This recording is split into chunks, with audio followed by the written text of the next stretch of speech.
Some quick overnight figures for those that are interested. In France, the 31st of July, 11.68 million viewers watched Léon Marchand's gold medal performance. This becomes the highest Olympic sports competition audience in France since Athens 2004. China, the gold medal mixed doubles table tennis match, the most watched broadcast of the games to date, 48.54 million viewers, higher than any broadcast during Tokyo 2020. Digital, the Olympics web and app surpassed 200 million users for Paris. And the Olympics continues to drive significant digital interest in France, now tracking 9 times higher than in Tokyo on Google Trends. I have down here 23 gold medal events today, and the President has gone to Marseille to see some sailing. So, over to you, Anne. That's my announcements. Thank you very much, Mark. Good morning, everyone. Je vais parler en français ce matin. Donc, bienvenue pour ce 10e jour de compétition des Jeux de Paris 2024. Encore une très belle journée de sport en perspective. Le public va être nombreux pour soutenir les athlètes. On attend plus de 727 000 spectateurs sur la journée, sur cette journée. Et c'est aussi déjà le 10e jour de compétition. Le temps passe très vite avec déjà le démontage de notre premier site de compétition, le site de VTT à la colline des Lancours, qui me permet ce matin de vous rappeler la démarche de Paris 2024 sur le réemploi du matériel pour l'événement. Au total, pour les Jeux, ce sont plus de 6 millions de biens, d'équipements qui sont nécessaires pour organiser les compétitions. Et pour tous ces équipements, on a voulu proposer un modèle plus responsable pour penser la vie de l'après-jeu avant les Jeux. Donc le premier enjeu pour nous, je vais être rapide, c'était d'abord de produire que le nécessaire. Et cette stratégie a commencé par 95% d'équipements temporaires existants pour organiser les compétitions, mais aussi de privilégier la location à l'achat. Et donc sur les 6 millions d'équipements, 90% seront repris par des prestataires et des partenaires de jeux, 100% du mobilier par exemple, il y aura une solution de seconde vie, et 100% des matériaux et des structures temporaires seront réemployés, réutilisés ou recyclés. L'objectif c'était aussi de produire mieux grâce à l'éco-conception. Reutilized. This is thanks to co-design the look of the games, the different we'll use cardboard and wood as well. So if you want to get more information, please don't hesitate to consult our press service. And answers today. So, Carlos Groman. Good morning, Anne. Good morning, Mark. A question for the IOC. Given that the issue of the boxer came up yesterday, and we've got another boxer fighting today, there is a lack of a recognized international federation. So the IOC is running the competition. How do you plan to stop this wave of negative press regarding both these two boxers and also the unfair or potentially unfair competition that affects the other boxers? Thank you. Sure. I mean, maybe, in fact, some people have asked me if I could start by reading the statement we put out last night, particularly for TV, so maybe that might be, because that actually explains quite a lot as well. So we've got plenty of time. I think I'll just go through it to start with, and then I'll come to the question. So this was the statement that was put out last night. Every person has the right to practice sport without discrimination. All athletes participating in the boxing tournament of the Olympic Games Paris 2024 comply with the competition's eligibility rules and entry regulations, as well as all applicable medical regulations set by the Paris 2024 Boxing Unit, PBU. As with previous Olympic boxing competitions, the gender and age of the athletes are based on their passport. These rules are also applied during the qualification period, including the boxing tournaments of the 2023 European Games, the Asian Games, the Pan American Games and the Pacific Games, the ad hoc 2023 African qualifying tournament in Dakar, and 2 world qualifying tournaments held in Busto Arsizio in Italy and Bangkok in 2024, which involved a total of 1,471 different boxers from 172 national Olympic committees. The boxing refugee team and individual neutral athletes also, and featured over 2,000 qualification bouts. The PB used the Tokyo 2020 boxing rules as a baseline to develop its regulations for Paris 2024. This was to minimize the impact on athletes' preparations and guarantee consistency between Olympic Games. These 2020 rules were based on the post-Rio 2016 rules, which were in place before the suspension of the Boxing International Federation by the IOC in 2019 and the subsequent withdrawal of its recognition in 2023. We've seen in reports misleading information about two female athletes competing in the Olympic Games Paris 2024. The two athletes have been competing in international boxing competitions for many years in the women's category, including at the Olympic Games Tokyo 2020, International Boxing Association World Championships and IBA-sanctioned tournaments. These two athletes were the victims of a sudden and arbitrary decision by the IBA. Towards the end of the IBA World Championships in 2023, they were suddenly disqualified without any due process. According to the IBA minutes available on their website, this decision was taken initially solely by the IBA Secretary General and CEO. The IBA board only ratified it afterwards and only subsequently requested that a procedure to follow in similar cases in the future be established and reflected in the IBA regulations. The minutes also say that the IBA should establish a clear procedure on gender testing. The current aggression against these two athletes is based entirely on this arbitrary decision, which was taken without any proper procedure, especially considering that these athletes had been competing in top-level competition for many years. Such an approach is contrary to good governance. Eligibility rules should not be changed during an ongoing competition, and any rules change must follow appropriate processes and should be based on scientific evidence. The IOC is committed to protecting the human rights of all athletes participating in the Olympic Games, as per the Olympic Charter, the IOC Code of Ethics, and the IOC Strategic Framework on Human Rights. The IOC is saddened by the abuse that the two athletes are currently receiving. The IBA's recognition was withdrawn by the IOC in 2023 following its suspension in 2019. The withdrawal of recognition was confirmed by the Court of Arbitration in Sport. The IOC has made it clear that it needs national boxing federations to reach a consensus around a new international federation in order for boxing to be included on the sports programme of Olympic Games LA 2028. Sorry for reading that in full, and now I come to your question. Some of it was already answered, Carlos, I hope and I think, but clearly we say there, and I think everyone would agree, you don't change the rules during a competition. No one should change the rules during a competition. Everyone needs to have certainty of the rules of competition. On the wider issue, there still is neither scientific or political consensus on this issue. It's not a black and white issue, and we would at the IOC be very interested to hear of such a solution, such a consensus on this, and we would be the first to act on this should a common understanding be reached. But as we say, that has yet to be the case across sport in general. Hope that answers your question, Carlos. Jacqueline Manier, just there. Hi Mark, Jacqueline Magnay from The Australian. In your statement, I noticed that you made no reference to the injuries suffered by an athlete in competition, and I was wondering if you're also saddened at that occurred. And if I may ask just a secondary question, you say every person has a right to participate without discrimination, but what do you say to the women who believe that they don't know the chromosomal outcome of whom they're facing, and that they are facing people who have failed gender tests in the past? On the injury, what I would say is, of course, we always don't like to see an injury to any athlete, and obviously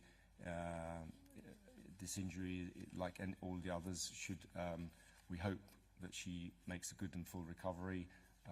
She's talked about it in the post-bout press conference, and we wish her all the best, obviously. In terms of sex testing, which, as you know, finished in, I think, 1999 from memory, I don't think anyone in either the athlete or the political or the scientific community, even if there were a sex test that everyone agreed with, and everyone agreed with the criteria. I don't think anyone wants to see a return to some of the scenes, and I've talked to some, I know some of those athletes who underwent sex tests in their teens. It was pretty disgraceful, and luckily that is behind us. This is a minefield, and unfortunately, as with all minefields, we want a simple explanation. Everyone wants a black and white explanation of how we can determine this. That explanation does not exist, neither in the scientific community nor anywhere else. As I said before, if we can find a consensus, and we will work towards a consensus, we will certainly work to apply that. Clearly that's not going to happen at these games, but this is a question also, I guess, in all sports. And I think we are open to listen to anyone with a solution to that question. Yeah, let's go to the gentleman here in front. Hi, Mark. Jerry Longman with the New York Times. I'd like to ask a question, then a follow-up. So the 2016 rules, were you referring to the IOC suggestion from late 2015, the guideline that athletes must or should keep their testosterone level below a certain point for 12 months before allowing to compete, or are you referring to boxing rules? And what were those rules? They don't appear to have any clear rules. Maybe you know what they are. And I'd like to ask a follow-up too. Yeah, so my understanding is that those are the boxing rules, and there is a link to those. There's a 10-page document that we put out last night, which you can look at. They don't, but they say in that document well, largely the question, if we're talking about the question of sex, it is like many sports related to sex, as noted on the passport. Right. But they said in that, I think the minutes you were referring to, that they need a clear program, that they didn't have a clear program. There are eligibility rules which are linked to in the document. And then, because there were such unclear rules, when the IOC became the de facto IF for boxing, did you feel or why didn't you feel the need to issue some guidelines? I don't think they're unclear. And I said I don't think they're unclear. I mean, I'm not a sports practitioner. I work for the IOC, but I don't directly get involved in putting on sports competition. But those rules, or a version of them, were used for 2016 Olympic Games and 2020 Olympic Games. That's what I'm trying to find out. Can you tell me what those rules were? Yeah, they're linked to on the statement we put out last night. So it's 10 pages, so having already read you 2 pages, I don't think I can read you another 10 pages. Yes, gentleman over there.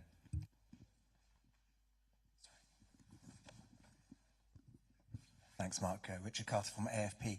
Can you just help me understand a little bit about the eligibility criteria? On Imane Khelif's MyInfo profile yesterday, it was stated she'd been disqualified from the World Championships in Delhi for elevated levels of testosterone. Now, unless I'm mistaken, that information is no longer on the profile this morning. So I just wanted to be clear. What is the IOC's understanding as to why the boxers were disqualified by the IBA in Delhi? We don't really know. It was an arbitrary decision taken overnight by the CEO and then subsequently agreed later. It may have had something to do with the results beforehand, not liking the results that had happened. But we don't really know. We haven't had that. And there are suspicions all the time about, or can be suspicions about people's sex. Unfortunately, it's not up to, or fortunately, it's not up to us to act on all those suspicions, because if we did, I think we would be dealing with that from now till forever. So the eligibility on this specific issue is if their national document, their passport, has them as a woman. And just to kind of reiterate, the Algerian boxer was born female, was registered female, lived her life as a female, boxed as a female, has a female passport. This is not a transgender case. I know you're not saying that, but there has been some confusion that somehow it's a man fighting a woman. This is just not the case. Scientifically, on that there is consensus. Scientifically, this is not a man fighting a woman, and I think we need to kind of get that out. Sorry, yes, you want to follow up? Just to follow up, if I may, because I'm not wrong to say that on her MyInfo profile, the IOC had said that the IBA had disqualified them because of an elevated level of testosterone, but that now seems to have been removed from her profile, and again, unless I'm mistaken. So explain why that's okay. It's a fact, but we felt that we were just elevating a rule which had been taken arbitrarily, or a decision arbitrarily, into a truth which it wasn't. So it's a fact that the IBA disqualified them for elevated levels of testosterone.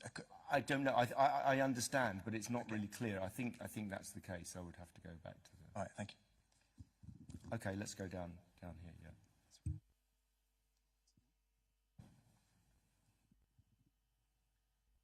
Yeah.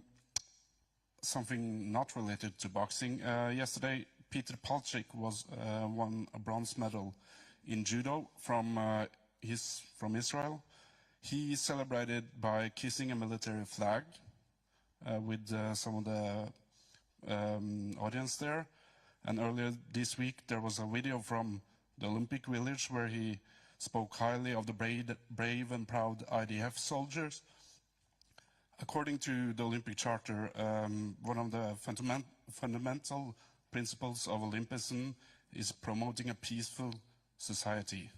Athletes are not allowed to do political statements, including using political flags. So isn't this two breaches of the Olympic Charter? And if no, why? If yes, what's the consequences? Okay, I mean, I haven't seen those particular ones, but what I would say is there's very strong and clear athlete expression guidelines. We continue to remind NOCs of what those guidelines are, not just the Israelis. All NOCs have to comply by those guidelines, so obviously we'll take a look at that. But I sent you the video of the statements he did in the Olympic Village 2 days ago. To me, personally? To IOC media. Well, I haven't seen it myself, but yeah, okay. But we will go back to them again and remind them about the need to follow the athlete expression guidelines. So you will remind the person that is finished with his Olympic competitions? So we will remind the NOC that they need to comply with those guidelines. So no consequences? Well, we'll wait and see what happens, but yeah. Okay, gentleman right in front is eager to ask a question. Yeah, hi, Jonathan Crane from Deutsche Welle, bringing it back to boxing. I mean, you've been in quite a long dispute with the IBA.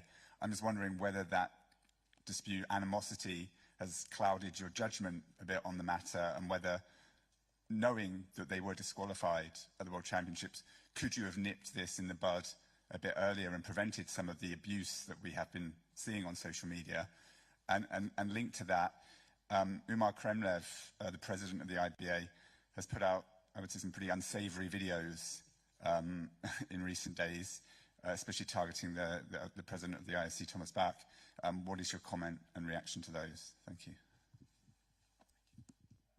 On the second issue, I think that no one likes to see aggression online by anyone, and we've had quite a few cases of online aggression against a whole range of athletes, even in the boxing issue, and that is not acceptable. So we would hope that stops. I'm not sure we're able to stop that, but it's not helpful, and it doesn't help with the games to come together. Could we have nipped it in the bud? I think the question you have to ask yourself is, are these athletes women? The answer is yes, according to eligibility, according to their passports, according to their history. A test which may have happened overnight was a made-up test, which is new.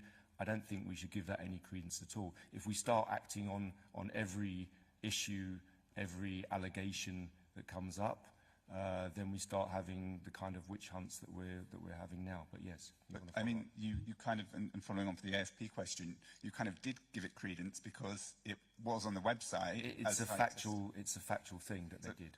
So why was it on the website and now taken down? Because it's a factual thing. We write bios. I don't personally write them, but the bios are written for all of the athletes. That then appears to give it credence. I'm afraid so, but it's factual, and so it happened. Unfortunately. Yes, sir, in the front here, right at the front. Thank you. Andrea Foncinelli for São Paulo, Brazil. 2 questions. First, will these 2 boxers are still in competition? Will the IOC follow more closely their situation or provide any kind of support, psychological support, or to be attentive to their situation in the following days? And the second question has something to do with the question about the Israeli judoka. A few days ago, I asked the IOC press office about the religious gesture of a Brazilian skater. And the IOC said they got in touch with the Brazilian NOC to remind them of Rule 50 of the Olympic Charter. But I talked to the Brazilian NOC and they said that they received no formal communication from the IOC, that it was just, let's say, a non-formal communication. I'd like to know whether the IOC does non-formal communication to the NOCs. Thank you. Yeah, just to take the second one first. Yes, non-formal communication with NOCs goes on all the time. We're in constant contact with all of them, all the 200 plus NOCs that we have here. So it wouldn't be surprising to me that there was either a conversation, telephone call. Not everything has to be formally and written down. I don't know about this case because I wasn't involved in it, but it wouldn't surprise me if a quiet word was had and a reminder of rules was had. And sorry, the first question. Yes, I just remembered. Sorry. Yeah, we have been in touch from yesterday in terms of safeguarding. It's quite a serious case. There's an awful lot of abuse going on online, an awful lot of misinformed abuse going on online. And yes, we are in very close contact with the athletes and their entourages. Maybe you come back to me after just to confirm if the communication to the Brazilian NOC was formal or just a... from up here, I didn't even know about that. So I can come back to you, or we can come back to you and find out if it was formal or non-formal and what exactly that might mean. But yes, gentlemen here in the front. Bonjour Anne, bonjour Marc, Bruno Fraioli, sportbusiness.club. Marc, and I have three quick questions, if I may. They're not talking about boxing now to begin with. Are you able to just remind us the total number of spectators since the beginning, because we've had a daily figure, but not since the beginning of the competition? Second thing, there are lots and lots of things going around, great atmosphere in the stadium, lots of noise, which is great. But have there been any complaints coming from the players, coming from the referees with regards to the noise? Maybe it's throwing them off during the games. And the last question is, President Macron, will he be coming to any of the competition venues prior to the closing ceremony at the end of the games? Thank you. Thank you very much for your questions. For the number of spectators, we will be able to share this with you over the course of the next few days, so we will tally up the number of the spectators over the course of the first week, and that will be our midway point. For the second question, for the noise, no, I haven't really had any feedback with too much noise. I know that the teams understand just how important it is to keep silence in the stadia when the athletes need to concentrate, but I think that they enjoy the encouragement and the noise and the ambience or the atmosphere that's drummed up around them. For Mr. Macron, I would like to invite you to consult his office and they will be able to provide you with an answer.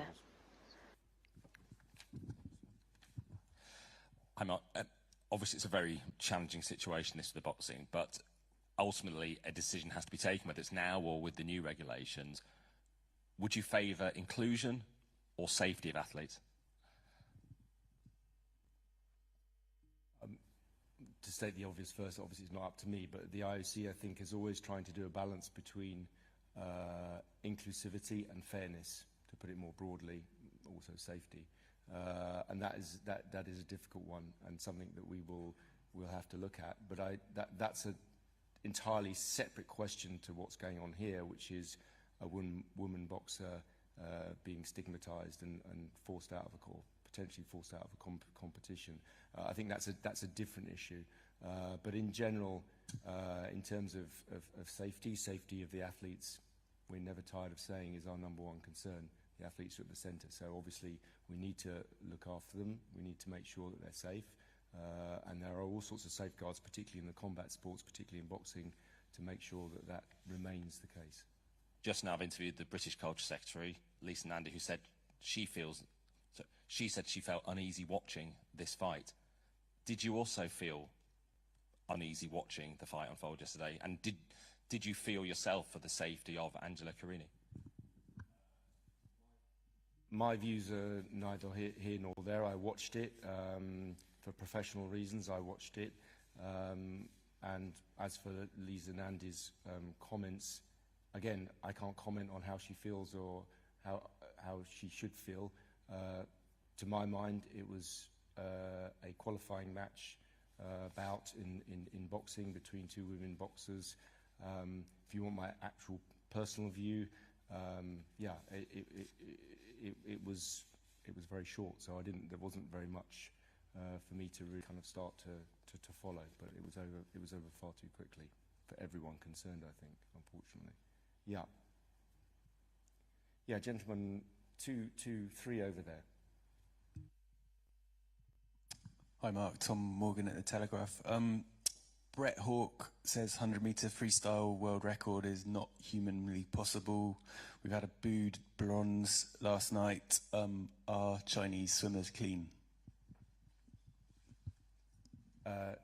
We are tested, are the most tested swimming team here in swimming, 600 and something tests for the team since January. So they are fully tested, and by the way, similarly, ahead of Tokyo, they were targeted is the wrong word, but clearly when there are issues with the sport, with the country, with an individual, then the ITA makes sure that is dealt with in terms of the testing protocols and how many people and so on be tested. But they are the most tested. Can you ever say that with any team? Never 100%, but all the work is being done. Let me get that right. I'm not making any aspersions at all against the Chinese team. Just in general, I would say it's difficult to ever know, but all of the tests have been done, and we continue to see great performances, and that's what we want to see at the Olympic Games. I think in terms of the whole issue with WADA, we've already given our statement. I think I can share that with you later if you want. Yeah. Yes, sir. Hi, Mark. It's Mike Keegan from the Daily Mail. Just with regards to the female athletes in the boxing competition, are they, as part of the eligibility criteria, are they tested for testosterone levels before they arrive here to be eligible to compete in the boxing? No, and in fact, as I pointed out yesterday, there are many women with higher levels of testosterone than men. So actually, the idea that a testosterone test is some kind of magic bullet is actually not true. So just, you've said this a few times about the passport and the gender on the passport. Are we right in thinking, please excuse the ignorance, that this is the main driver behind the decision? If your passport says that you're female, you're eligible for the female competition? That's the eligibility rule for the sport, as it is for many sports. Sorry, yeah, gentleman over here, while we're over there. I'll come over to you in a second. Hi, Mark. Jerry Lawton from the Daily Star. It's relevant to what Mike said, so it's just a follow-up on the boxing. If, as you say, athlete safety is paramount, do you not think in this case, when you're aware that there has been a test and boxers have been disqualified, that the IOC shouldn't exercise or basically be cautious, and that something should have been done in advance rather than taking a risk that you might be staging a fight that isn't fair? Well, as I said before, I mean, as for the tests themselves, we'd have no knowledge of what the tests were. They were cobbled together, as I understand, overnight to change the results, so I wouldn't want to go there. I think if you start working on all suspicions, then we're in trouble. But I think more importantly, this woman has competed for a very, very long time in women's sport against many opponents. In fact, against Italian boxers twice in the last couple of years, I think. So I think if you start working on all suspicions, then we end up very much heading towards a gender testing regime, which is not good for anybody. Finally on that, do you think that this could threaten the boxing at 2028?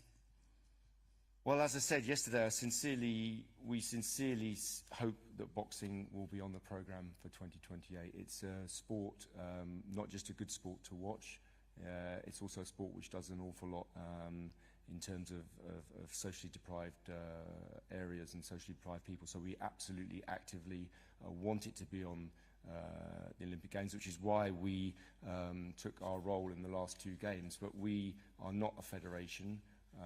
We don't want to carry on doing that. That's the work of a federation. So we would really encourage those who love boxing, and particularly the national federations, to help us to work towards a new federation that can have that. I'm optimistic, very optimistic, and as I say, the will is there, which is kind of important with the IOC. Yeah. Okay, gentleman over here. Hi, Henry McMullen from TVNZ in New Zealand. Just following the boxing lines again around the safety concerns. There's been serious concerns around whether or not you're doing enough to protect athletes' safety. What's your response to that? Well, I can't speak minutely for boxing, but I know because it's a combat sport, there are a huge range of things in place for safeguarding, for safety, doctors ringside, all that stuff. So I think in terms of if you want a question and a response on the specifics, what's being done, then I would refer you and I can get you an answer on that. But I think it's much better to give you the detail point by point of what is done for athlete safety, and it's a great deal in boxing because it is potentially a dangerous sport. Yeah, and you spoke about watching the fight yourself. I mean, how concerned, or what was your reaction to watching that fight? Honestly, I don't serious think concerns there are. I don't think my safety. view really matters very much. I'm a former journalist. I'm a spokesman for the IOC. I think actually the people you need to talk to are the people that are involved in the sport. I wouldn't be able to tell you if a punch was dangerous or not dangerous, so it doesn't really amount to, my view doesn't amount to anything in this case. How hard is it to define the rules for gender eligibility? Well, I kind of went into that a little bit before. It's not a black and white issue. There is no consensus, certainly not from the political and social side, and absolutely not from the scientific side.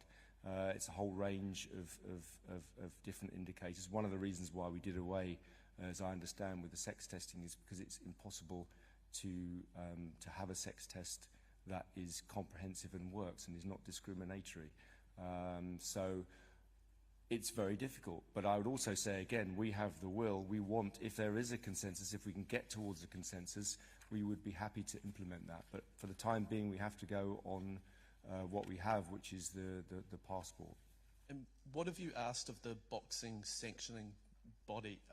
You're looking for a new body for the sport. Was this an oversight not to address this? No, we've been addressing that for a while. So we've been trying to encourage federations, national federations, to come together around, coalesce around a new organisation. It's not just something that's happened in the last couple of weeks. Okay, I think you've had 5 questions, so if we could move on. Yeah, gentleman right at the back there, I can see with the hand up. Hi, thank you. I'm Mikko Günther. I represent multiple Finnish newspapers. To Mark, you are wishing for the consensus about this matter. Will IOC start some kind of process that may or may not lead to changing of the regulations considering this matter? I think we would encourage consensus, and I think it would be in our interests to work towards that consensus. I know we would like that.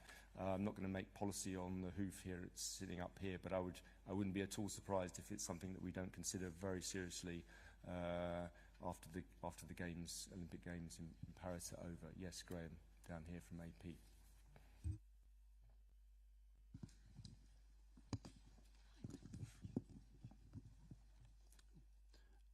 Thank you, Mark. I mean, obviously this has been elevated to sort of, culture war levels from the usual places. I mean, you've seen, Donald Trump saying he will intervene, do something.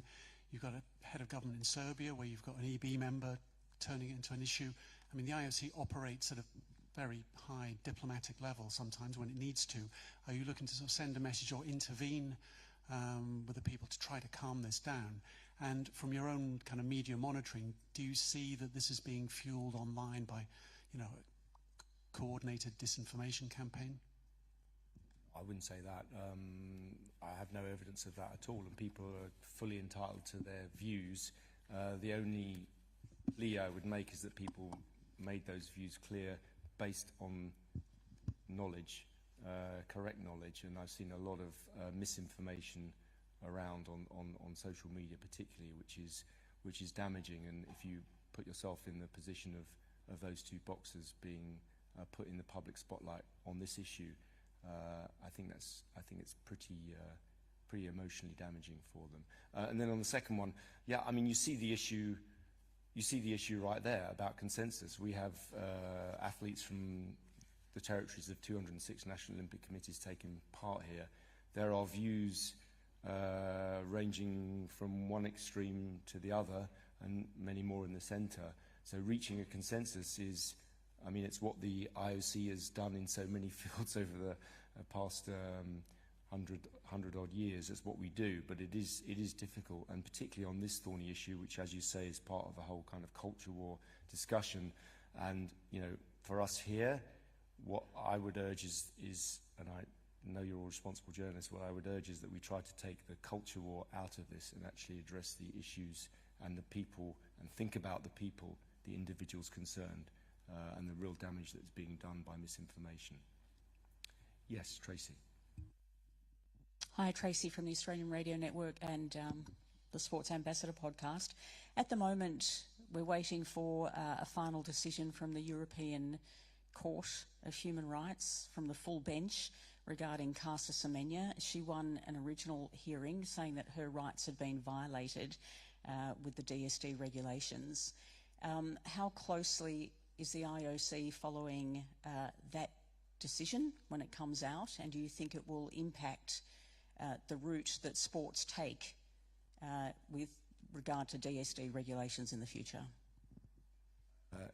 I would say that obviously we are aware of that and we are following that, but I think it's also a good reminder that the IOC can decide a whole range of things. It actually reminds me a little bit about the debate about banning people for doping for life, which I know many people, even the President a way back, was very much in favour of, but we got pulled up by the courts and told that wasn't possible, that it's against natural justice. So with this case, we will be watching, of course, closely, because it affects what regulations and what rules we can bring forward. So, yeah, we wait and see on that one. I don't know when it's actually due to be announced, but shortly, I think. Second question, if no first questions, yeah. Third, I think, actually, question. Well, one was a follow-up. Just on now, Middle East, obviously concerns that there's going to be an escalation in hostilities in the Middle East, given the assassinations in recent days. I was wondering if those concerns are also shared by the IOC in terms of security, and whether there's heightened security because of that. And also, what role do athletes play in not inflaming those tensions at these games? Yeah, I mean, on the exact issue of security, obviously it won't surprise you to know that I wouldn't comment on that, but we are confident in the levels of security that we're offering, or are being offered by the authorities. But you need to go to them. They won't give you, obviously, specifics. In the end, as we discussed the other day, the Olympic Games, you know, we don't think that we can make peace. We're not that arrogant that we think we can make peace, but we can help to build a culture of peace. And by bringing athletes from all 206, you see how difficult it is, but by bringing them all together, athletes from the territories of all 206 NOCs, we can send a message, and we can show how life could be if people followed rules, competed together but lived peacefully. But it's we can do that. We can help to build a culture of peace, but I don't think we can ever build peace. And of course, I would also remind you, by the way, that there are between 20 and 30 wars ongoing in the world. Some get more notice than others, but you can be sure that for those countries and for those NOCs involved, those wars are just as important to them, and the issues that are going on there. So we need to be aware of all those geopolitical issues and stick to our mission, which is uniting the whole world through sport, through the NOCs. Yeah, up the back there. Hi, it's actually a question for Anne. And obviously a lot of time, expense, planning has gone into these Olympic Games by Paris itself. are you concerned that this boxing story is going to overshadow all that hard work and all the other great stories that are unfolding here? No, regarding the massive impact, positive impact around the competitions, the success of the first sessions, the results of the athletes, we believe that the games will be overall a great success. We really focused on the next session, the work we have to do for the coming days. But we will do the final report from the success of the games at the end. But yeah, we remain confident that this specific subject will not have an impact on the organization of the event. Yeah, and just to add to that, I mean, the one thing I would say, and why I read out some of the figures at the beginning, is just to give people an idea of the reach of these Olympic Games. And by the way, probably half the world's population will follow the Games by the end of these Games. That is a huge reach and a huge chance to get our message across. And as you'd expect, the huge majority of people following the Games are following the sport. And that's what we all want. Obviously, we have to deal with these issues, but that's what we want. And generally speaking, that's what we see. A huge majority of people are interested in following the amazing sport and the amazing sites that we have in Paris. I'm happy to take one more if there is. Oh, yeah, two more. Okay, last two. Rob down here. Hi, Anne. Could you just check the latest water quality readings from the Seine, please? What do they say? Yeah, so we are monitoring on a daily basis. As the competition will get closer, we'll be able to answer your question. I don't have the last figures of the water samples. We're going to have a true familiarization for the mixed competition that will be held on Monday. I don't have the last figures. We saw that there were quite a lot of rain last night, but we've also seen from the previous day that the infrastructure works have also a positive impact. So we'll carry on monitoring, and on the D-Day, we'll take the relevant decision regarding the samples result. Okay. Final question then. Sorry, Mark, Richard again. So I'm really sorry to labour the point, but I just want to make sure that our reporting is absolutely accurate. You told my colleague from the start that you had no knowledge of what the tests were that the IBA used to disqualify the boxers. Or did I think the protocol and how it was carried out, why it was carried out, what the rules were, I'm not aware that we knew that. But you've also said that it's a fact that they were disqualified for an elevated level of testosterone. So it was a fact that the IBA disqualified them for that. So the test must have, I understand, but the test must have been... We don't know what the protocol was, we don't know whether the test was accurate, we don't know whether we should believe the test. I see. Okay. So there's a difference between a test taking place and whether we accept the accuracy or even the protocol of the test. Okay, thank you. Hope that's clear. Good. Thank you very much, everyone. See you all tomorrow. Yeah, nearly midway. Thank you very much.